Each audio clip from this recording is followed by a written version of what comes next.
বাগুইহাটির এক বাড়ি, সেই বাড়িতে কিছু প্রেত চালনা করানো হয়।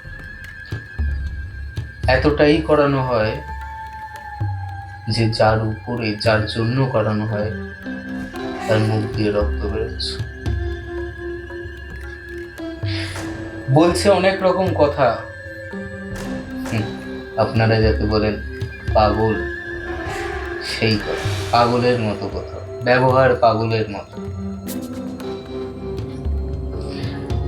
আজকে আমাদের সাথে আছে সুপর্ণা। এতদিন যাকে হোস্ট হিসেবে দেখেছেন মেডিকেল এজেন্টে, আজ তারই এক বান্ধবীর ঘটনা সেই শেয়ার করবে।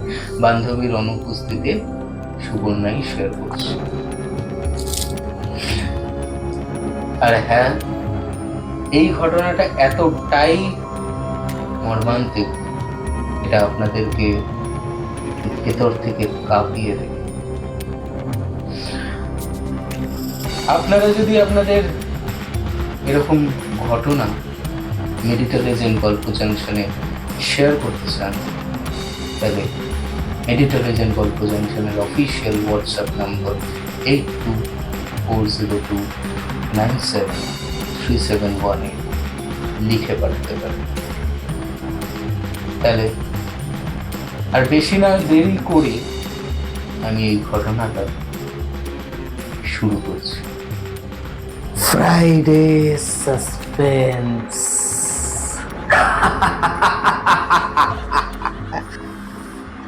শুধুমাত্র মেডিকেল এজেন্ট ওয়াইটি চ্যানেলে। রাত 9টায় আসবে গল্পের ধারা, রহস্য, প্রেম আর হাসির খেলা সারা। সত্যটা ভয়ঙ্কর। হ্যালো। হ্যালো। আজকে তো তোমাদের ঘটনাটা তোমার বান্ধবী যেটা বললো, তুমি তো এতদিন আমাদের চ্যানেলে হোস্ট করেছো।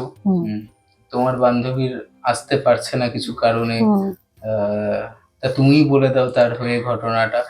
আর দর্শক বন্ধুদের কাছে এটাই অনুরোধ করবো যে আপনারা এই ঘটনাটা পুরোটাই শুনুন, আর আপনারা কোথা দিয়ে এই ঘটনাটা শুনছেন সেটা একটু কমেন্টের মাধ্যমে জানিয়ে দেবেন। তো সুপর্ণা, তুমি শুরু থেকে শুরু করো। একদম। তো প্রথমেই বলি নমস্কার। আমি আগেই বলেছিলাম যে আমি নিজে এবার আসবো একটা ঘটনা নিয়ে। বান্ধবী বলবো, রিলেটিভ বলবো, খুবই ক্লোজ। শুরু থেকেই ঘটনাটা বলি। সে আমার খুবই ছোটবেলাকার বান্ধবী, তো বিবাহিত, খুব ছোটবেলায় বিয়ে হয়েছে, বাচ্চার বেলায়। তো হাজবেন্ড ওয়াইফ, আর তার একটি ছেলে আছে। ঘটনাটা মোটামুটি অনেকদিন আগেকার, আমি তাও 2015-16 ঘটনা। আমি ও একসাথেই পড়াশোনা করতাম, বিয়ের পরেও ও পড়াশোনা করতো। তো ওর বিয়ে হয় মানে নিজের জাতিতে বিয়ে হয় না, অন্য একটা কাস্টে বিয়ে হয়। তো ও শ্বশুর বাড়ি ওকে শুরু থেকেই খুব টর্চার করতো। তো প্রচুর টর্চার হয়েছে শ্বশুর বাড়ি, অন্য জায়গায় ওর। তো হাজবেন্ডের হঠাৎ বদলি হয় কলকাতায়, উনি কলকাতায় জয়েন করেন। দেন কলকাতায় জয়েন করার পর উনি থাকতেন। বাচ্চাটা যেহেতু ছোট ছিল, আর যেহেতু আমার বান্ধবী, আমি ওর নাম নিচ্ছি না, কারণ আমাকেও বারবার বলেছে যেন ওর নাম নেওয়া না হয়, তাই আমি ওর নাম নিচ্ছি না। আমি অ্যাজ এ এক্সাম্পল ওর নাম দিচ্ছি জয়া, ঠিক আছে? তো জয়া, নিজের হাজবেন্ড, বাচ্চা, আর যেহেতু বাচ্চাটা ছোট, আর জয়া পড়াশোনা করার খুব ইচ্ছে ছিল, বিয়ে হয়ে গেছিল সাডেনলি, একটা অ্যাক্সিডেন্টালি ওর বিয়ে হয়েছিল। তো সেই জন্য ওর মা বাবাও, জয়ার মা বাবাও জয়ার সাথেই থাকতো, কারণ ওকে পড়াশোনা করতে গেলে বাচ্চাটাকে তো দেখতে হবে, তো সেই জন্য থাকতো। তো আমরা যাই পড়াশোনা করেছি একসাথেই করেছি। তো আমরা দুজনেই কমার্সের স্টুডেন্ট, কিন্তু হঠাৎ করে আমাদের দুজনেরই ইচ্ছে হয় আমরা মন্টেসরি কোর্স করব। মানে টিচিং প্রফেশনটা দুজনেরই খুব প্রিয় ছিল। আমরা মন্টেসরি কোর্স একসাথে করি, করতে করতে একটা জায়গায় জবে জয়েন করি।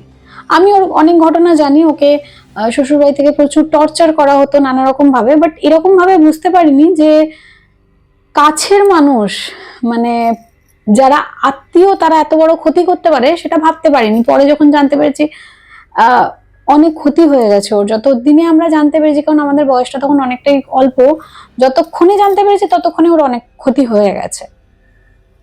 তো সেই মুহূর্তে আমরা মন্টেসরি কোর্স করতে করতে একটা স্কুলে জব পাই, ঠিক আছে। এবার ওর ইচ্ছা ছিল মন্টেসরিতে, তো স্যালারি খুব কম, তো ও ছোট থেকেই ও একটু মানে স্বনির্ভর হওয়ার ওর খুব ইচ্ছা। তো ও মন্টেসরি করতে করতে আরেকটা কোর্সে জয়েন করে, যেটাতে ও হাই স্কুলে পড়াতে পারে, বিএড যেটাকে বলা হয়, তাতে জয়েন করে। তো এবার ও কলকাতায় যে বাড়িটাতে, হ্যাঁ একটা কথা মাঝখানে বলতে ভুলে গেছি, ওর হাজবেন্ডের কলকাতায় ট্রান্সফার হওয়ার পর ও বাগুইহাটিতে একটা ঘরে ভাড়ায় আসে। এবার যে বাড়িটাতে ভাড়া আসে সেই বাড়িটার বাড়িওয়ালির সাথে ওর খুব মানে খুবই ফ্যামিলিয়ার। মেয়েটি অ্যাকচুয়ালি খুব মিশুকে, সবার সাথেই মিশতে ভালোবাসে, সবার সাথে গল্প করতে ভালোবাসে, আর একটু ধার্মিক মানে পুজো আর্চা করা সবই করে। আর কোইন্সিডেন্সলি যেই বাড়িতে গেছে সেই বাড়িতে মন্দির ছিল, গোবিন্দ ছিলেন, মা কালীর মন্দির ছিল। বাড়িওয়ালি খুব ভালোবাসতেন ওকে, বাচ্চাটাকেও ভালোবাসতো, তার মা বাবাকেও ভালোবাসতো, খুবই ভালোবাসতো। আমিও যাওয়া আসা করতাম তাদের বাড়িতে, যাওয়া আসা ছিল, আমিও কোনো পুজো আর্চা হলে আমাকেও ডাকতো, যেতাম। তো হঠাৎ আমাকে বলে, জানিস তো আমার না আজকাল খুব শরীর খারাপ। হঠাৎই ও খুব অসুস্থ হতে থাকে। আমি বুঝতে পারি না কেন, একটা সুস্থ সবল মেয়ে, আর খুবই জলি, খুবই গল্প করে, সব সময় অ্যাক্টিভ। মানে আমরা যেরকম কি একটু বেশি কাজ হয়ে গেলে বা একটু ক্লান্ত হয়ে গেলে শুয়ে পড়ি বা টায়ার্ড হয়ে যায়, ওর মধ্যে টায়ার্ড জিনিসটা আমি দেখতে পেতাম না, কখনো টায়ার্ড হতো না, খুব সারাদিন কাজ করতো, তারপরে হতো না। হঠাৎ না ও অসুস্থ হতে শুরু করে। নট অনলি অসুস্থ, ওর মধ্যে না কিছু অ্যাবনর্মালিটি দেখা যায়। আর কলকাতায় আসার কিছুদিন পরেই, মানে 2-3 মাস পরেই ওর হাজবেন্ডের আবার অন্য জায়গায় ট্রান্সফার হয়ে যায়। কিন্তু এবার যেহেতু ওর ছেলেকে স্কুলে ভর্তি করে দেওয়া হয়েছে, সেহেতু ও কোথাও যায় না, ও ওর মা বাবার সাথে কলকাতাতেই থেকে যায়। এবার ওর মধ্যে নানা রকম অ্যাবনর্মালিটি দেখা যায়, যেরকম গায়ের মধ্যে নানা রকম ব্ল্যাক স্পট, মানে ধরুন আপনি যদি কোথাও ধাক্কা খেয়েছেন তো দেখবেন কালো কালশিটে দাগ পড়ে যায় না, কালশিটে দাগ, তারপর পিঠে আঁচড়ের দাগ, হাতে আঁচড়ের দাগ, এরকম নানা রকম হয়। শুধু তাই নয়, তুমি সবার মাঝখানে বসে আছে, নর্মালি আমরা গল্প করছি, ফ্রেন্ডসরা নর্মালি গল্প করছি, গল্প করতে করতে হঠাৎ কিরকম একটা হয়ে গিয়ে উল্টোপাল্টা বলতে শুরু করতো। মানে উল্টোপাল্টা বলতে মানে টপিকের বাইরে, মানে ধরুন আমরা কোনো ফ্রেন্ড সার্কেলে যেরকম হাসি মজা করছি, এই তুই মানে মানে ওর ফেসিয়াল এক্সপ্রেশনটা আমি এই মুহূর্তে বোঝাতে পারছি না, মানে বলতে যাচ্ছি আমার সত্যি গায়ে কাটা দিচ্ছে। অদ্ভুত ভাবে চোখ মুখ করে, এই তুই এটা বলেছিস কেন, তোর এটা এরকম হয়ে যাবে, তোর এটা ক্ষতি হয়, তুই এটা করবি না। আমি যে স্কুলে পড়াতাম সেই স্কুলে বানি ম্যাম বলে একজন ম্যাডাম পড়াতেন, ওনার ছেলে আর উল্টো পাল্টা কথাটা মানে কি এর ক্ষতি হয়ে যায়? হ্যাঁ এক্স্যাক্টলি সেরকম। উল্টো পাল্টা মানে কি এই নয় যে বাজে কথা বলছে বা কিছু, সেরকম না। বা এরকম বলতো, ওই দেখ ওখানে কে দাঁড়িয়ে আছে আমি দেখতে পাচ্ছি, আমরা হাসতাম, ইয়ার কি মারছিস, ভয় দেখাচ্ছিস, কিন্তু না, ও কিন্তু রীতিমতো মানে কাঁদতো, আমি দেখতে পাচ্ছি তোরা কেন দেখতে পাচ্ছিস না। মানে ওর কি হতো ব্যাপারটা, যে ও ভাবতো কি সবাই আমাকে পাগল ভাবছে।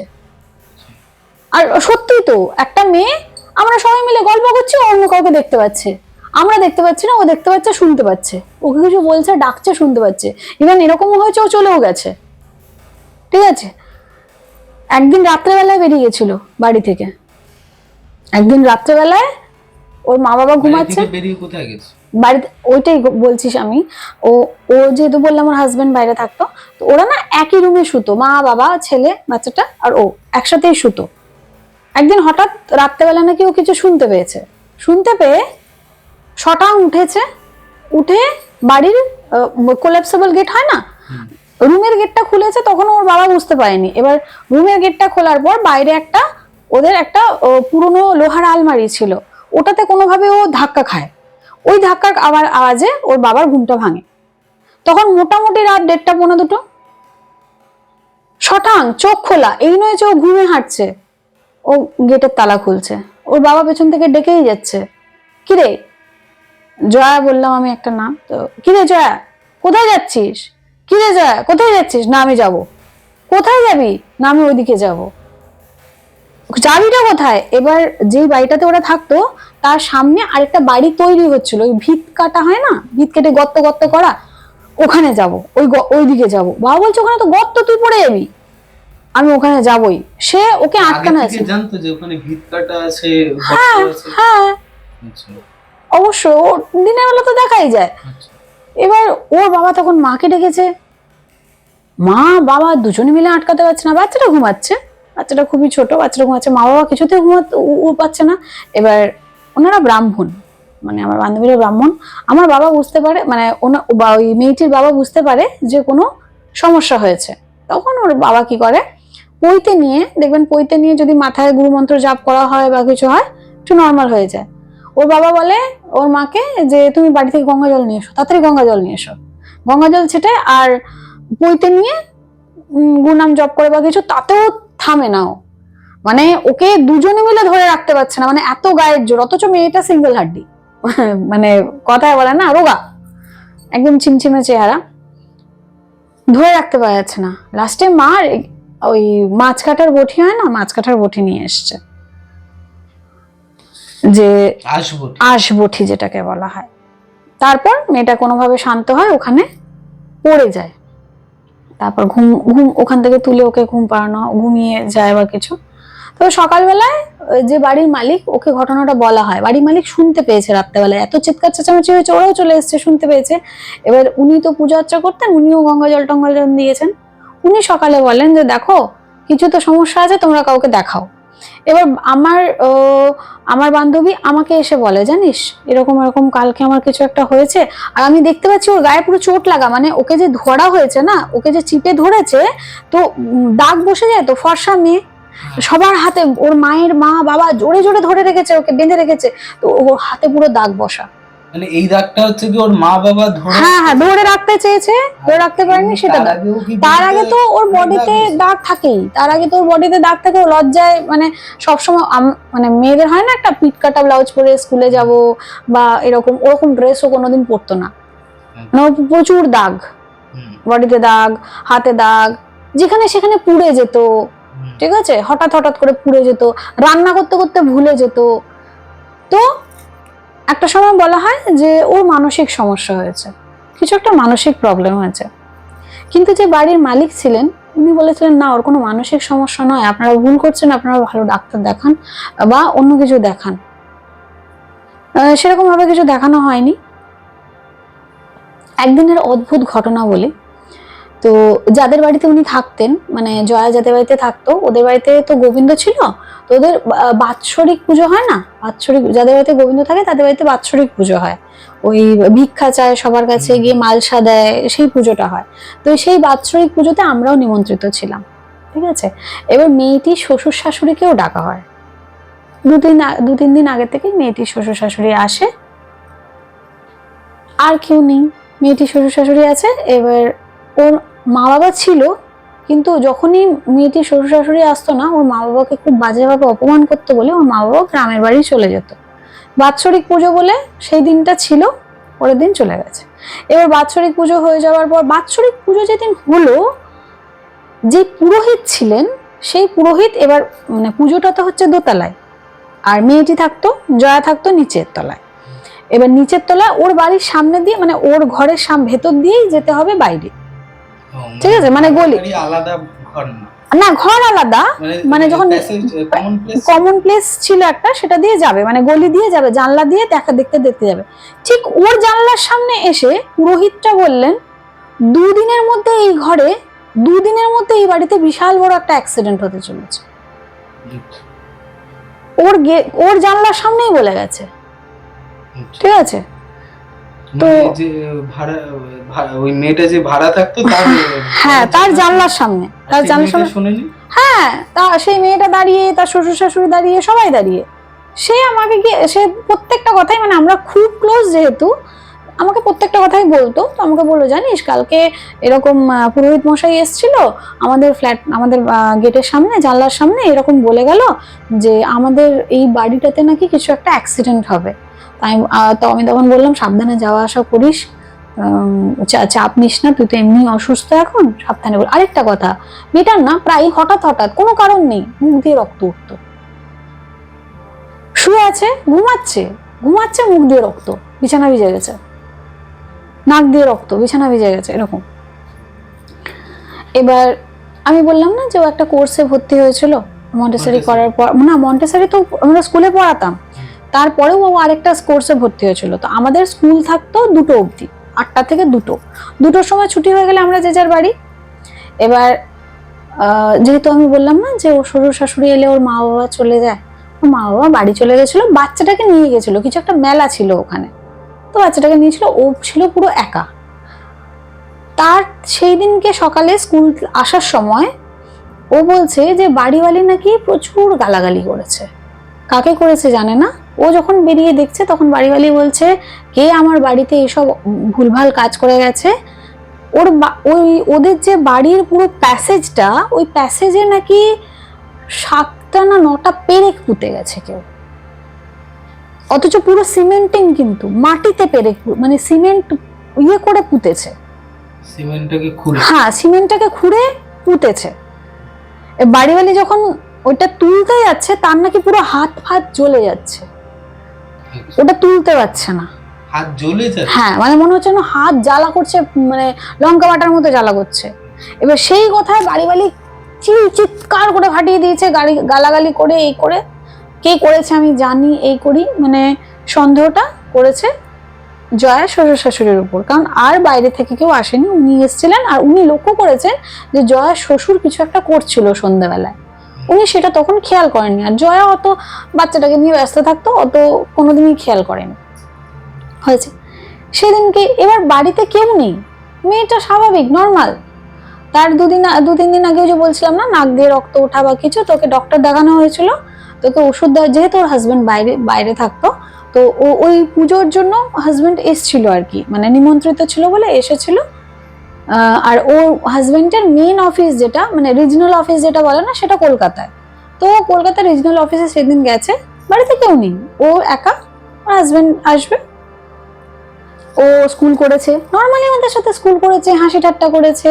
সেদিন আবার আমাদের পিৎজা পার্টি ছিল, পিৎজা পার্টি হয়েছে স্কুলে, মানে আমাদের মাঝে মাঝেই আমাদের যে স্কুলের মালিক ছিলেন উনি সবাই মিলে আমরা কন্ট্রিবিউট করতাম, করে আমরা পিৎজা পার্টি করতাম, পিৎজা পার্টি করেছে। তারপরে ক্লাসে গেছে, ক্লাসে যাওয়ার পর ওর হাজবেন্ড বলেছিল ওষুধগুলো কিনে নিতে 1 মাসে, তো ঘুম হতো না, নানা রকম ভুলভাল বকতো, তো ওই জন্য ডাক্তার দেখানো হয়েছিল। তো মোটামুটি 1 মাসের ওষুধ দিয়েছিল, মোটামুটি 80-90 খানা ওষুধ ছিল ওর কাছে। মেয়েটাকে আমরা কোনোদিন করলা খাওয়াতে পারতাম না, মানে তেতো জিনিসও পছন্দ করতো না, ও একদমই পছন্দ করতো না। ওর মায়ের কাছে শুনেছি ওর মা সেই নিম পাতার বেটে গুলি করে খাওয়াতো, ওর পেটে কৃমি হতো বলে, অথচ ও খেত না, তেতো পছন্দ করতো না। সেই মেয়ে নর্মাল স্কুল করলো, তারপরে ক্লাসে গেল, ক্লাস থেকে বাড়ি গেল না, বাড়ি যায়নি, বাড়ি না গিয়ে বাঙুর চেনেন, বাঙুরে তখন নতুন ওই বসার জায়গাগুলো বানানো হয়েছে, ফোয়ারা হয়েছে, হ্যাঁ বাঙুর থেকে লেক টাউন অব্দি বসার জায়গা হয়েছে, ওই জায়গাটায় ও হেঁটে হেঁটে গেছে, ঠিক আছে, হেঁটে হেঁটে গিয়ে হাজবেন্ডকে ফোন করেছে, ফোন করে বলেছে তুমি রাতে কি খাবে, নর্মালি রাতে কি খাবে, বলেছে রুটি খাবো। ও আচ্ছা ঠিক আছে, কটা রুটি খাবো। হাজবেন্ড জানতো না, কি মেয়েটার হাজবেন্ড জানতো না যে এগুলো করা হয়েছে? পুরো ফ্যামিলি মিলেই তো করে, হাজবেন্ডও, হ্যাঁ অবশ্যই। তো জিজ্ঞেস করেছে যে তুমি কি খাবে, বলেছে রুটি খাবো, কটা রুটি খাবে, বলেছে ঠিক আছে। ফোনটা রেখেছে, রাখার পর কোনো কারণ নেই একা একা বাঙুরে বসেছিল, বাঙুরে বসে ওর কাছে যতগুলো ওষুধ ছিল, মানে ধরুন যদি 90টা ওষুধ ছিল, 45টা ওষুধ ওখানে বসে বসে চিবিয়ে চিবিয়ে খেয়েছে। ওষুধ নিয়ে বাঙুরে গেছে, ওই দিনকেই কিনেছিল, ব্যাগের মধ্যেই ছিল, বাড়িতে নিয়ে আসবে, কোনো কারণ নেই। এই নয় যে কারোর সাথে ঝগড়া হয়েছে, ঝামেলা হয়েছে, বসে বসে সবগুলো ওষুধ চিবিয়ে চিবিয়ে খেয়েছে, ঠিক আছে। তারপর যা হোক করে অটো ধরে কিন্তু বাড়ি এসছে। যখন বাড়ি আসছে, তো যেই বাড়িটাতে ওরা থাকতো তার সামনে না একটা মাঠ ছিল, মাঠে এই বাচ্চা বাচ্চা ছেলেরা খেলে না ক্রিকেট, শীতকাল বাচ্চা বাচ্চা ছেলেরা ক্রিকেট খেলতো ওখানে বসে, তারপরে গিটার বাজাতো, ওরা খুব দুষ্টু হয়েছিল, এসে খালি বারবার, যেহেতু নিচে রুম, ওকে বারবার জল চাইতো, ও জয়াদি জল দাও না, ও জয়াদি জল দাও না।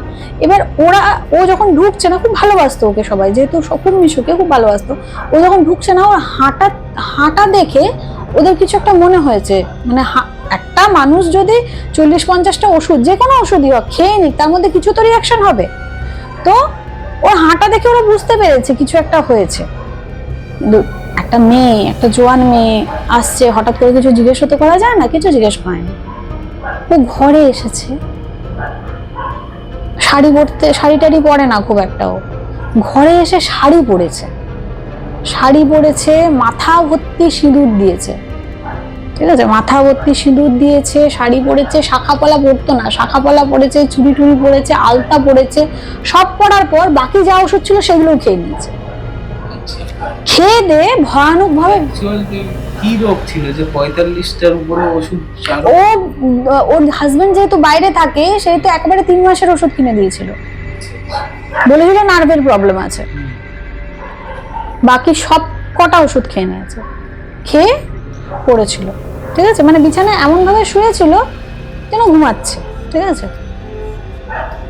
এবার ওর হাজবেন্ড যখন আসে তখন প্রথমে গ্রিলে কলিং বেল বাজায়, দেখে কোনো সাউন্ড নেই, তারপরে দেখে দরজা খুলে যখন ওকে দেখে, ওর হাজবেন্ড আর কোনো কিছু বলার মতো অবস্থায় ছিল না। কেন? মানে ওই অবস্থায় দেখে ওকে তো কোনোদিন ওরকম শাস্তি দেখেনি, ওরকম শাড়ি পরে গোটা মাথা ভর্তি সিঁদুর আলতা, ওরকম ভাবে তো কোনোদিন ওকে দেখেনি। ওটা দেখে ও ভয় পেয়েছে, ভয়ে চিৎকার করেছে। তখন বাইরে ছেলেগুলো তখন খেলছিল, তখন সবাই এসে তখন দেখছে যে ওষুধপত্র চারিদিকে ছড়ানো, সব ওষুধ শেষ। এবার তখন ওকে হসপিটাল নিয়ে যাওয়া হয়, ভাগ্যক্রমে বেঁচে যায়, ওয়াশ করে বার করা হয়। বাট ওর খাদ্যনালীটা পুড়ে যায়, ভেতরে খাদ্যনালীটা পুড়ে যায়। তারপরে অনেক সমস্যা হয়, সুস্থ হয়, আমরা দেখতে গেছি। সুস্থ হয় বলতে কি, সেই মুহূর্তে সুস্থ হয়, কিন্তু ওই জিনিসটা ওর কাছ থেকে কাটে না। একদিন ওর বাড়ির লোক বলে, ওর বাবা একদিন আমাকে বলে, জানিস রাত্রেবেলায়, তারপর না ওরা বাড়িটা চেঞ্জ করে, হ্যাঁ মাঝখানে বলতে ভুলে গেছি, তারপর ওরা বাড়িটা চেঞ্জ করে, যেহেতু ওখানে ওরকম সুসাইড অ্যাটেম্প্ট করে, সেহেতু বাড়িওয়ালা বলে, দেখুন সবাই নিজের সিকিউরিটি দেখে, তাই না, তো বাড়িওয়ালা বলে বাড়িটা চেঞ্জ করে দিতে। বাড়ি চেঞ্জ করে, অন্য বাড়িতে যায়। ওর আরেক বান্ধবী ছিল সামনে, সেদিনকে ওরকম হঠাৎ রাত্রেবেলায় বলে, আমি বাইরে যাবো, আমি বাইরে যাবোই। বাড়ি চেঞ্জ করার পর আমি বাইরে যাব। ওর বাবা বলে, আমি কিছুতেই যেতে দেবো না, তোকে যেতে হলে আমার লাশের উপর দিয়ে যাবি। মেয়েটা যেখানে বাবার এত প্রিয়, মেয়েটা বটি নিয়ে বলছে, আমি নিজেকে কেটে দেবো তুমি না যদি সরো, তুমি এখান থেকে সরবে তো সরো, নাহলে আমি বটি দিয়ে নিজের গলা কেটে নেবো। ভাগ্যক্রমে ওর মা পেছনে ছিল, বটিটা ফেলে দিয়েছে, নাহলে সত্যি মেয়েটা কেটে নিত গলাটা। এরকম হয়, প্রায়ই হতো এরকম, নানা রকম ভুলভাল বকতো। এবার তারা নিজেদের বাড়ি কেনে, ঠিক আছে। এবার ততদিনে অনেকটা সময় কেটে গেছে, এটা আমি 2016 থেকে ঘটনাটা বলছি, 2020 লকডাউন, ঠিক আছে, ছেলেটাও বড় হয়েছে। ওই বলতাম না, প্রায় মুখ দিয়ে রক্ত পড়তো। একদিন শুয়ে জাস্ট একবার, মানে ও 3টে রুম, ওর মারা অন্য রুমে বসে টিভি দেখছে, ও নিজের রুমে শুয়ে থাকতে জাস্ট একবার নাকি ওর মা বলছে, যেটা যে একবার মা বলে ডেকেছে। যখন ওর মা বাবা গেছে, তখন দেখছে পুরো বিছানা ভিজে রক্তে। এবার লকডাউনের সময় জানেন নিশ্চয়ই, কোনো হসপিটালে অ্যাডমিট নিচ্ছিল না। এবার পাগলের মতো সবাই ফোন করতে থাকে হসপিটালের পরে। ওই অবস্থায় মেয়েটা হাসছে, মুখ দিয়ে রক্ত পড়ছে, অথচ হো হো করে হাসছে। মানে আমি বিশ্বাস করবেন না, আমি ভিডিও দেখেছি, ওর বাড়ির লোক ভিডিও করে রেখেছিল। মেয়েটা চিৎকার করে হাসছে আর বলছে, কি করবি, কোথায় নিয়ে যাবি, কোন হসপিটালে নিয়ে যাবি, বালতি ওষুধ খাওয়ালেও তুই ওকে ঠিক করতে পারবি না, আমি ওকে নিয়েই যাবো। কে বলছে? মেয়েটা নিজেই বলছে। হ্যাঁ, মেয়েটা নিজেই বলছে, তোরা বালতি ওষুধ খাওয়ালেও তোরা ওকে সুস্থ করতে পারবি না, আমি ওকে নিয়ে যাব। যাই হোক, ওকে হসপিটালাইজড করা হয়, অনেক কষ্টে, অনেক রিকোয়েস্টে ওকে হসপিটালে ভর্তি করা হয়। 3 দিন পর আবার বাড়ি ফিরে আসে, সুস্থ হয়ে আসে। তো তারপর ওর হাজবেন্ডের সিকিমে ট্রান্সফার হয়, তো সিকিমে চলে যায়। এবার তার মাঝখানেও অনেক কিছু করে বলতে, ও যখন বাড়ি শিফট করে না, তখন ওর ঠাকুরের সিংহাসন যখন শিফট করে তখন দেখে সিংহাসনের মধ্যে 7খানা শুকনো লঙ্কা, তাও আবার বোটা শুদ্ধ। আচ্ছা আপনি বলুন তো যে কোন বাড়িতে? যে বাড়িটা ফার্স্ট যেটাতে ও সুসাইড অ্যাটেম্প করেছিল, একটা সিংহাসনে শুকনো লঙ্কার কাজ কি? কোনো কাজ আছে কি? প্লাস ও শ্বশুর শাশুড়ি যখনই আসতো তখনই নানা রকম কিছু মিষ্টি বানিয়ে নিয়ে আসতো, ওকে খাওয়াতো, তারপরেও আরো অসুস্থ হয়ে যেত। ঠিক আছে, অনেক কিছুই করতো। মাঝে মাঝে ওর আলমারি থেকে ওর জামা গায়েব হয়ে যেত। নতুন শাড়ি কিনে এনেছে, পরতে গিয়ে দেখছে মাঝখানে কাটা। আরেকটা কোইন্সিডেন্স বলি, এইখানের এই যে তালুর, আমাদের চুল কি, আমরা যদি চুল কাটিং স্টাইল করেও কাটিং করি তো একটা কাটিং থাকে, তো এইখান থেকে খোবলা করে পুরো এইটুকু নেই চুল কাটা। নিজেই কেটেছে না, মেয়েটা সকালে উঠে দেখছে ওরকম, আমাদেরকে স্কুলে গিয়ে বলছে দেখ আমার এখানে চুল নেই। আমি বলছি আমরা ভাবতাম মেয়েটার মানসিক সমস্যা, ও নিজেই কেটেছে, তো নিজে কাটতো না, ওর ওইসব নিয়ে গিয়ে কাজ করা হতো, নানা রকম ক্রিয়া করা হতো। ঠিক আছে, এবার সত্যি কথা বলতে মেয়েটার মা বাবা কিছু করতে পায়নি, বিকজ মেয়েটার মা বাবা আর্থিকভাবে অসমর্থ ছিল, মেয়েটার বাবা সত্যি খুব অসুস্থ ছিল, তাই মেয়েটার বাবা মা সেরকম কিছু করতে পারেনি, সবই ভগবানের উপর নির্ভর করে রেখে দিয়েছিল। এবার যে বললাম যে ওর হাজবেন্ডের সিকিমে ট্রান্সফার হয়, তো জোর জবরদস্তি যেহেতু ওই লকডাউনের সময় ওই ইস্যুটা হয় তো ওকে নিয়ে যায়। এবার আমি ভিডিও দেখেছি, সমস্তটাই আমি ভিডিও দেখেছি, আর ওর ছেলের মুখ থেকে শুনি, তখন ওর ছেলে তো যথেষ্ট বড় হয়ে গেছে লকডাউনের সময়, এখন ওর ছেলে ক্লাস 12-এ পড়ে। ঠিক আছে, তো অনেকটা বড় হয়ে গেছে, তো ওর ছেলের মুখে শোনা, ওর ছেলের ফোনে ভিডিও দেখা, আমাকে ফোন করে করে সবকিছু ডিটেলস দিত। তো সিকিমের নিয়ম হচ্ছে কি, সন্ধে 7টা 7:30 বাজলেই সব দোকান পাট সব বন্ধ হয়ে যায়। ঠিক আছে, ওই পুলিশে সিটি মারতে থাকে, তোমাকে সব ক্লোজ করে দিতে হবে, বাধ্য তুমি সবার। আর লকডাউনের সময় তো তোমাকে রাস্তায় হাঁটতেই দেবে না, দেখলেই ধরে নিয়ে চলে যাবে। এবার স্কুল বন্ধ ছিল, সব অনলাইনে স্কুল। এবার যখন স্কুলগুলো খোলা স্টার্ট করলো, এবার ও অসুস্থ হতো, ওখানেও অসুস্থ হতো, যে বাড়িটাতে গেল প্রায় অসুস্থ হতো, কেউ না বুঝতেই পারতো না অসুস্থ কেন, কোনো কারণ ছিল না, উঠতে পারতো না বিছানা থেকে, কোনো কারণ নেই, বিছানা থেকে উঠতে পারছে না, দম নিতে পারছে না, ডাক্তার দেখাচ্ছে, ডাক্তার নানা রকম কিছু বলছে, ডাক্তার দেখাচ্ছে, ডাক্তার রিপোর্টে নানা রকম বলছে, এই একজন বলছে হঠাৎ মারা যাবে, ও বলছে হঠাৎ মারা যাবে, এই আছে ওই আছে, ওকে হাজার রকম ডাক্তার দেখানো হয়েছে, সুস্থ কোনো কিছুতেই হয় না। ঠিক আছে, এবার কোনো একটা কারণে ওর হাজব্যান্ড ওর বাবা মার সাথে বেশ ভালোই কথাবার্তা বলতো, ওর বাবা মায়ের সমস্যা ছিল, মেয়েটি প্রচুর পুজো করতো। ঠিক আছে, কার বাবা মার সমস্যা? মেয়েটির যে হাজবেন্ডের বাবা মা, মানে মেয়েটির শ্বশুর শাশুড়ি, প্রচুর সমস্যা ছিল, মেয়েটি পুজো করতো বলে নানা রকম ব্যঙ্গ করতো, বাটি নিয়ে মন্দিরে চলে যা না, পুজো করবি তো ওখান থেকে রোজগারও হয়ে যাবে, এই ওই অনেক রকম কমেন্টস করতো।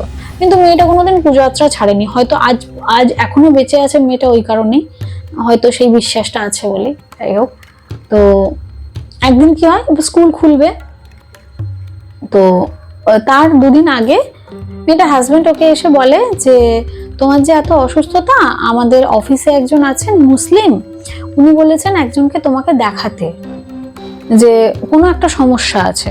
তো আমি বললাম আমাকে নিয়ে যাবে, তো মেয়েটি বলেছে আমাকে নিয়ে যাবে, তখন ওর হাজবেন্ড বলেছে না তোমাকে নিয়ে যাবো না, তুমি একটা জামা, যে জামাটা আজকে রাত্রে পরে থাকবে সেই জামাটা ধোবে না, সেই জামাটা খুলে আমাকে দেবে কালকে, সেই জামাটা আমি নিয়ে যাবো।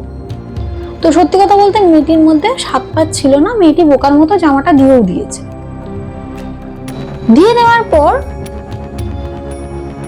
ঘরে এসছে, তারপরে মেয়েটি আরো অসুস্থ হয়েছে, তারপর মানে নানা রকম মানে অদ্ভুত চুল পড়ে যাওয়া, চোখের কোণে কালি পড়ে যাওয়া, ভয় পেত, টয়লেট যেতে ভয় পেত, সিম্পল দিনের বেলায় টয়লেট যেতে ভয় পেত, টয়লেট যেতে পারতো না, একা কোথাও বেরোতে পারতো না, সবসময় ওর মনে হতো ওর পেছনে কেউ আসছে, পেছনে কেউ হাঁটছে, পড়ে যেত রাস্তা, মানে সিকিমের রাস্তাগুলো কি ধাপে ধাপে তো পাহাড়ের মতো, ধরো হাঁটছে, হাঁটতে হাঁটতে পড়ে গেছে মুখ থুবড়ে, যখন জিজ্ঞেস করলো কি লে মাথা ঘুরে গেছে, না পিছন থেকে কেউ ঠেলে দিয়েছে, অথচ পেছনে কেউ নেই, এরকম হতো। প্রচুর চোট খেয়েছে, পায়ে চোট, হাতে চোট, প্রচুর চোট খেয়েছে, পুড়ে যাওয়া প্রচুর হয়েছে এরকম। তো যেদিনকে জামাটা নিয়ে গেল সেদিন রাত্রে, মানে কিরকম পুড়ে যায়? মানে পুড়ে গেলে যেমনি ফসকা হয়ে যায় না, যদি আপনার গায়ে তেল পড়ে, মানে ওই রান্না করতে কিন্তু কোনো কিছু করতে গিয়ে হয়নি, ওটা অটোমেটিক হতো, রান্না করতে গিয়েও হয়নি, কিছুই না, অটোমেটিক হতো এটা। কেননা ওকে ডাক্তার বলেছিল গ্যাসের সামনে তুমি যাবেই না, ওই ইন্ডাকশনে রান্না করতো বেশিরভাগ, তেল পড়ার সেরকম কোনো ব্যাপারই ছিল না, তেল টেল পুড়তো না ওর, কিন্তু পুড়ে যেত, ঠিক আছে, জামা পুড়ে যেত। ইন্ডাকশনে কিছু কি করে জামা পুড়ে যায় বলুন, যে জামাটা পড়ে আছে পুড়ে গেল, কি করে পড়ে, এরকম হতো। দেন যেদিনকে ও জামাটা নিয়ে গেল, তারপর সেদিনকে রাত্রেবেলা ওর হাজব্যান্ড এসে ওকে বললো যে যাকে দেখানো হয়েছে সে বলেছে তোমার গায়ে জিন আছে, তোমার গায়ে জিন আছে, আর সেই জিন ছাড়াতে গেলে কালকে সকালবেলা তোমাকে ঘুম থেকে উঠতে হবে, তুমি নিজে আমাকে 5টা জবা ফুল তুলে এনে দেবে, কালো সর্ষে এনে দেবে, হলুদ সর্ষে এনে দেবে। মেয়েটার হাজবেন্ড মেয়েটাকে বলেছে প্লাস আজকে আরেকটা জামা পরো, ভালো জামা, ওই জামাটার মধ্যে আতর মাখো, মেখে ঘুমাও, সেই জামাটা সকালবেলা আমাকে দেবে, আর ওই জবা ফুলগুলো আমাকে দেবে। বলছে ঠিক আছে দেবো। মেয়েটা এতই গাধাই বলবো আমি, ও দেখছে যখন ওর শারীরিক এত কষ্ট হচ্ছে, ও যখন নিজের চোখে দেখেছে যে ওর মানে বিছানার নিচে নানা রকম জিনিস রাখা দেখেছে, হ্যাঁ, ও বিছানা যখন তুলছে বিছানার নিচে নানা রকম ফুল, তারপর ছাই, নানা রকম কিছু রাখা, ছাই কোনো কিছু ছাই রাখা, তারপর ফুল রাখা, তারপর শুকনো লঙ্কা রাখা, সবকিছু। আচ্ছা খাটে গদির তলায় শুকনো লঙ্কা কি করে যায়, এইগুলো রেখেছে। এগুলো সব দেখার পর মানে ও না হিপনোটাইজড ছিল, ওকে যেরকম যা বলতো সেটাই মেনে নিত, এতটাই। আমরা কিন্তু ওকে বলতাম যে যাই বলুক সেটা করিস না, এতটাই হিপনোটাইজ ছিল যে ও বুঝতে পারতো না, ঠিক আছে।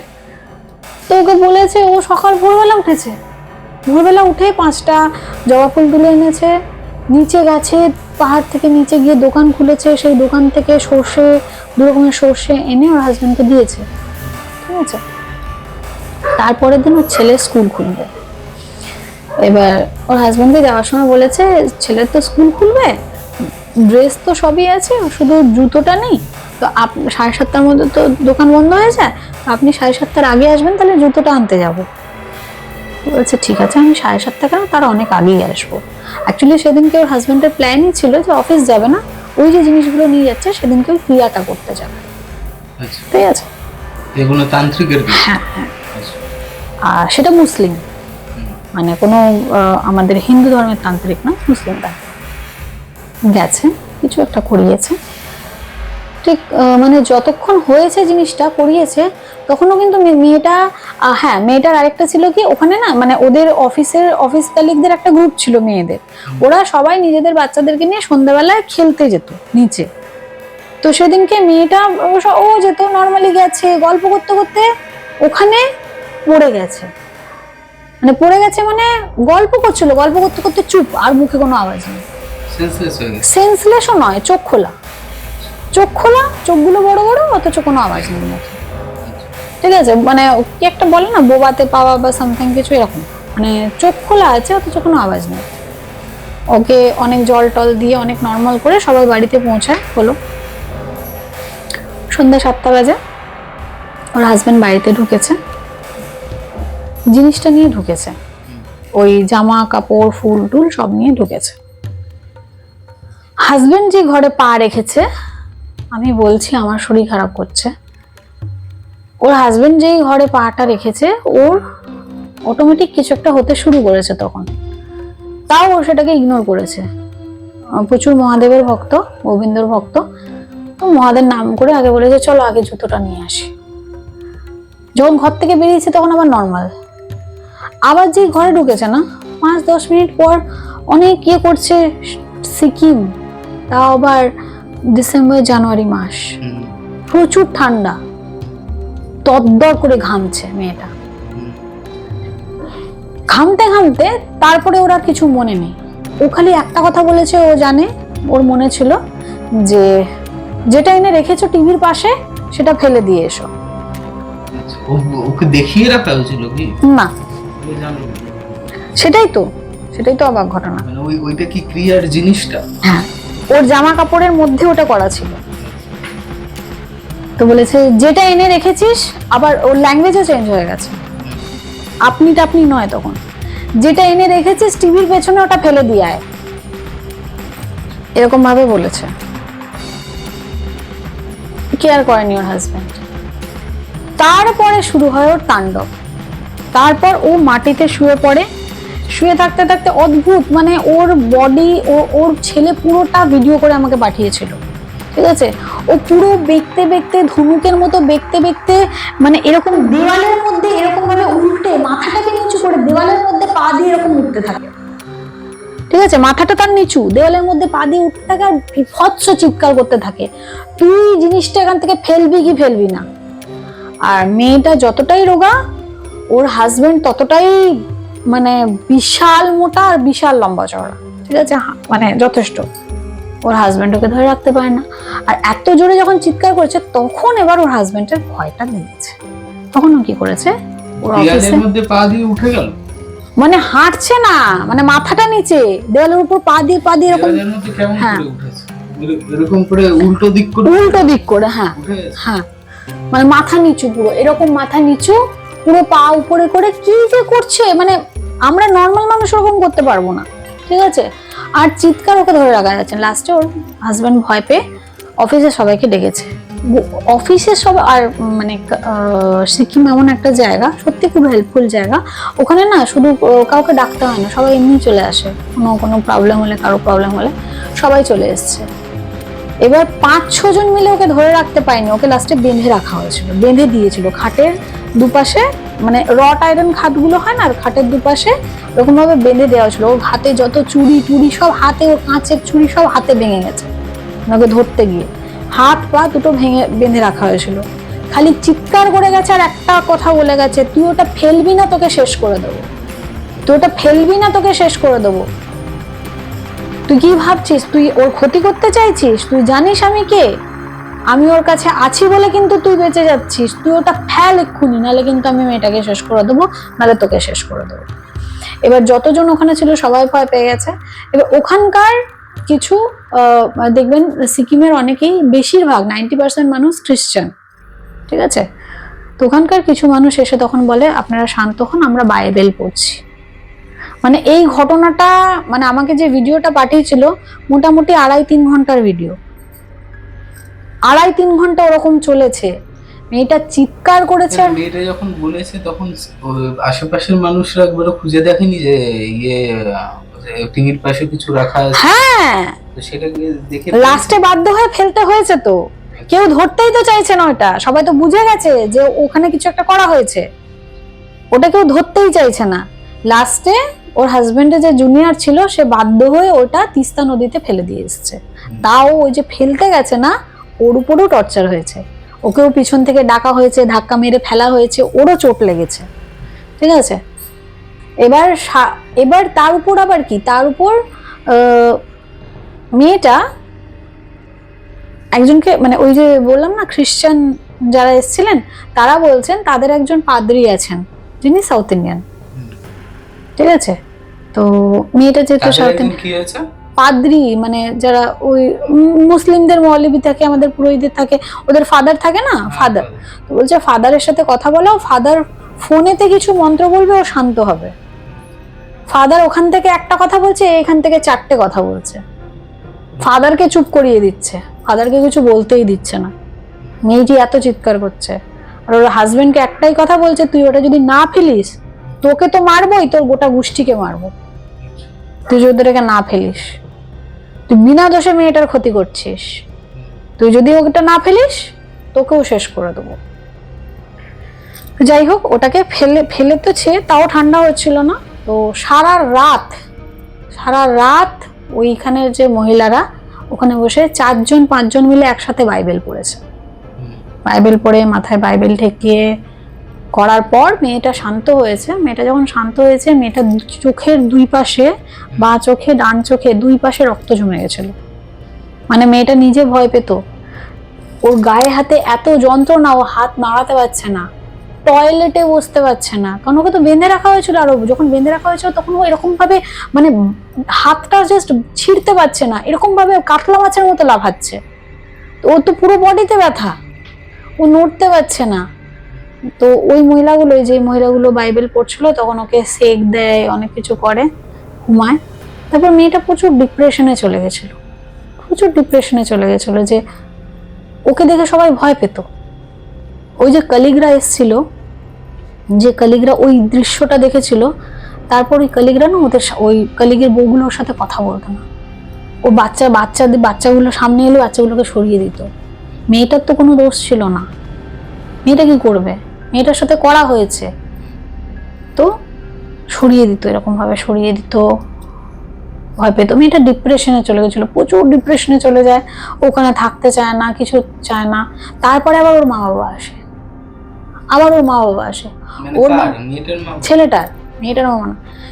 মা বাবা এসে আবার বলে কি যে ওই লোকটার কাছে যাবো। ওই লোকটা বলেছে একটা কি কালো, যে লোকটা এই ক্রিয়াগুলো করিয়েছে, কালো মুরগি নিয়ে যেতে বলেছে, কালো মুরগি বধ করবে, এই করবে, তারপরে নাকি ঠিক হয়ে যাবে। তখন ওর হাজবেন্ডটা বলে এখানে আমার চাকরির জায়গা। হাজবেন্ডটা তো বুঝতে পারে, একটা ভালো পোস্টে ছিলেন উনি, এটা আমার চাকরির জায়গা, এখানে যদি আমি এই জিনিসগুলো করতে চাই আর ওর যদি কিছু হয়ে যায়। মেয়েটা কোইন্সিডেন্টালি ভাবে কোনোভাবে শুনে নেয় কথাটা, ঠিক আছে, ওর সামনে বলেনি, কোইন্সিডেন্টালি ভাবে শুনে নেয়, বলে এখানে যদি আমি কিছু করতে যাই, ওর যদি কিছু হয়ে যায়, আমার চাকরি থাকবে না। আর শুধু এখানেই না, এই বদনামটা প্রাইভেট কোম্পানি তো সব জায়গায় ছড়িয়ে যাবে, আমি কোথাও চাকরি পাবো না, তাই এখানে আর ওকে কোনো কিছু করা যাবে না। এবার তারপরও ওর বাবা অসুস্থ হয়, মেয়েটির বাবা অসুস্থ হয়, ও কলকাতা ফিরে আসে, আর সিকিমে থাকে না, কলকাতা ফিরে আসে। ফিরে আসার পর ওর বাবা মা ওকে দেখায়, বলা হয় বাড়ি থেকেই করেছে, প্রচুর অনেক কিছু করেছে। ওকে নিয়ে যাওয়া হয় ব্যাঙ্গালোর, লোক দেখানি ব্যাঙ্গালোর নিয়ে যাওয়া হয় ডাক্তার দেখাতে, যে মানসিক রোগ আছে। ডাক্তারও বলে যে এইটা মানসিক রোগ, আমি তো বলতে, ভিডিও দেখানো হয় ডাক্তারকে, ডাক্তার বলে ভিডিওগুলো ডিলিট করুন, এই ভিডিও ওকে দেখাবেন না। প্রথম কথা, মানসিক রোগ আমি ঠিক বলবো না, কিছু তো একটা সমস্যা আছে আমি জানি। সেই মেয়েটিকে ব্যাঙ্গালোরে এরকম এক মীমাংসের একটা মানে নিয়ম আছে, যখন একটা ডাক্তার বুঝতে পারে না তখন ডক্টরদের বোর্ড বসে, 5টা ডক্টর বসে মেয়েটার কাউন্সিলিং করে। মেয়েটাকে কাউন্সিলিংও করতে দেয় না ঠিক মতো, হাজব্যান্ড লুকিয়ে শুনছিল, মেয়েটা মন খুলে বলতেও পারেনি। ডাক্তাররা বুঝতে পেরেছে, ডাক্তাররা বলেছে যান, আস্তে আস্তে ঠিক হবে। বিলিভ করে, ঠিক আছে। হ্যাঁ, তো তারপর মেয়েটির বাবা গত হয় হঠাৎ করে। তারপর মেয়েটি রিয়েলাইজ করতে পারে আস্তে আস্তে। মেয়েটিকে অনেকভাবে আমরাও বোঝাই যে বেরিয়ে আয় ওই জায়গাটা থেকে, তোকে শেষ করে দেবে, তুই পারবি না, তুই ভগবান পুজো করছিস মানছি আমি, তুই ঈশ্বরে বিশ্বাস করছিস, হ্যাঁ তুই হয়তো ঈশ্বরে বিশ্বাস করিস বলে তুই এখনো টিকে। আমরা ততদিনে আমরা বুঝতে পেরে গেছি ও পাগল নয়। আমরা কিন্তু প্রথমে ভাবতাম ও পাগল, ও যেগুলো করতো আমরা সত্যি ভাবতাম ও পাগল, ততদিনে আমরা বুঝতে পেরে গেছি ও পাগল নয়। তো তারপর ওর এক বন্ধু ছিল, ক্লোজ ফ্রেন্ড, ও তখন এক মুসলিমের কাছে ওকে নিয়ে যায়, একজন মুসলিমের কাছে নিয়ে যেতে যেই গেটে পা রাখে না, তখনই মুসলিমটা বলে দেয় কিরে সাথে করে কি নিয়ে এসছিস। মেয়েটি বুঝতে পারে না সাথে করে কি নিয়ে এসছিস, মানে ওই যে তোর বাড়ির লোক তো তোকে বাঁচতে দেবে না, তোর বাড়ির লোক তোর আরেকটা মেম্বারকে খেয়েছে, ওর আরেকটা পাস্ট আছে, সেটা আমি এখন বলতে চাইছি না, তোকেও কিন্তু খাবে, তুই ওই বাড়িতে থাকতে চাস, ওই বাড়ি থেকে কিন্তু বেরো, নাহলে কিন্তু তুই বাঁচবি না। তখন ওর বন্ধুটা বলে দেখুন বৈবাহিক জীবন থেকে বেরোনো অতটা তো সহজ নয়, কিছু দেখুন না যদি করা যায়। হুম। তখন ওকে কিছু একটা দেওয়া হয়েছিল, জল কিছু খাওয়ার বা কিছু দেওয়ার। তারপর মেয়েটা আস্তে আস্তে বুঝতে পারে, মানে ওই যে ও হ্যালুসিনেশনের মধ্যে ছিল, যা বলতো উঠতো বসতো, মানে ওকে যদি বলতো না, মানে ওর এরকম ছিল, মেয়েটা সারাদিন কাজ করতো, তো ওর ননদরা থাকতো বাইরে, ঠিক আছে, ওর ননদের ফ্লাইট নামবে রাত 2:30টার সময়, 3টের সময়, ভোর 3টের সময় ওর ননদের হাজবেন্ড আসবে বলে গরম গরম লুচি, পায়েস, তরকারি, আলুর দম বানিয়ে দিতে হবে। তাই করতো মেয়েটা, তাই করতো, মানে এতটা ওকে বশে করে রেখেছিল, হাতের বশে। তারপরে যখন মেয়েটা ওখানে যায়, আস্তে আস্তে ওখান থেকে বের করে নিয়ে আসে। তবে ওই যার কাছে নিয়ে গেছিল সে বলেছিল যে দেখ, তোর উপর নেগেটিভ করছে ঠিকই, বাট তোর মধ্যে একটা জিনিস আছে, কিছু একটা আছে যার জন্য তুই বেঁচে যাস। ওরা হাজার চেষ্টা করলেও তোকে মারতে পারবে না, আর এইটা তোর ছেড়ে যাবে ঠিকই, বাট তোর মধ্যে যে জিনিসটা থাকবে সেই জিনিসটা তোর সাথে সবসময়ই থাকবে, সেটা তোকে কোনো না কোনো জায়গায় রক্ষা করবেই। তুই মনের জোর নিয়ে ওখান থেকে বেরিয়ে আয়। তুই ভাবছিস তুই খেতে পাবি না, তুই পড়তে পারবি না, কিচ্ছু হবে না, তুই মনের জোর নিয়ে তুই বেরিয়ে আয়। তোর কাছে যে জিনিস আছে, তোর কোনোদিন খাওয়ার অভাব হবে না, খালি পেটে কোনোদিন তুই মরবি না, তুই তোর মনের জোর নিয়ে বেরিয়ে আয়। তারপর ও বেরিয়ে এসছে সেই জায়গাটা থেকে, এখন সুস্থ। যে মেয়েটা মাস গেলে মোটামুটি 4,500 5,000 টাকার ওষুধ খেত, তাকে এখন কিছু খেতে হয় না, সে এখন সুস্থ, চাকরি করে, ইন্ডিপেন্ডেন্ট, সুস্থ। হ্যাঁ, শারীরিক সমস্যা অবশ্যই আছে, কারণ না দেখুন এতগুলো বছর ধরে ওর উপর অত্যাচার করা হয়েছে, সেই সাইড এফেক্ট গুলো তো থাকবেই, সেটা তো কিছু করার নেই, সাইড এফেক্ট থাকবেই। তবে হ্যাঁ, এখনো সুস্থ।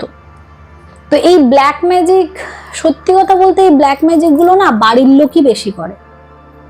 আমরা হয়তো ভাবি যে বাইরের শত্রুর থেকে ঘরের শত্রু অনেক বেশি ভয়ানক। এই ভিডিওগুলোকে ডিলিট করে দিতে বলা হয়েছিল বলে হয়তো আপনাদেরকে দেখাতে পাচ্ছি না, নাহলে এই ভিডিওগুলো দেখলে আপনারা বুঝতে পারতেন যে ওই সিচুয়েশনটা কি ভয়ানক ছিল। ওই সিচুয়েশনটা কি ভয়ানক ছিল, মানে মেয়েটা সত্যি প্রাণটা বেরিয়ে যায়নি, এটাই। ঠিক আছে, এখন সে সুস্থ আছে, আর ভগবানের কাছে প্রার্থনা করি হ্যাঁ, এখন সে বেঁচে আছে, এখন সে নিজের মধ্যেই থাকে, নিজের সন্তানকে নিয়ে থাকে, নিজের মধ্যেই থাকে। কথা আছে শনিদেব নাকি তার দৃষ্টি নাকি খুব খারাপ, কিন্তু আবার বলা হয় কর্মফল শনিদেবই দেয়। হ্যাঁ অবশ্যই শনিদেবের দৃষ্টি খারাপ, এটা সব থেকে ভুল কথা। দৃষ্টিও খারাপ, আবার কর্মফল কিন্তু শনিদেব। হ্যাঁ একদম একদম। আস্থা রাখুন শনিদেবের উপরে, ভালো থাকবেন আপনারা, আর দোয়া করবেন সেই মেয়েটাও যেন ভালো থাকে। একদম। Friday suspense.